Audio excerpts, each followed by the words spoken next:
அடிப்படை அறம்னா என்னன்னு புரிஞ்சுக்கோங்க. அதாவது ஒரு தேர்தல் கொடுத்துருக்காங்க, மக்களுக்காக நிர்வாகத்தை அமைக்கக்கூடிய தேர்தல். அது ஒரு நல்ல தேர்தல், ஜனநாயக தேர்தல்.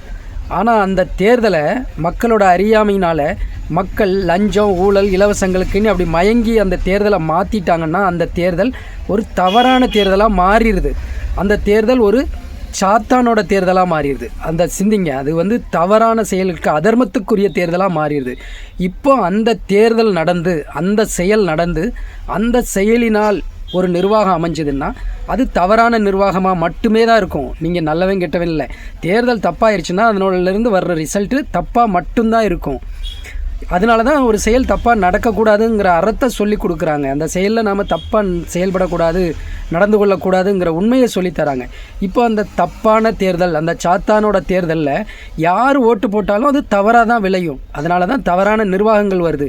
அதிலிருந்து வந்தவங்க நல்லது செய்வாங்கன்னா எதுக்காக மக்கள் எல்லாம் தப்பு பண்ணாதீங்கன்னு சொல்லணும்? எல்லாருமே தப்பாக எல்லா தப்பையும் பண்ணுங்கன்னு சொல்லிடலாம் இல்லையா?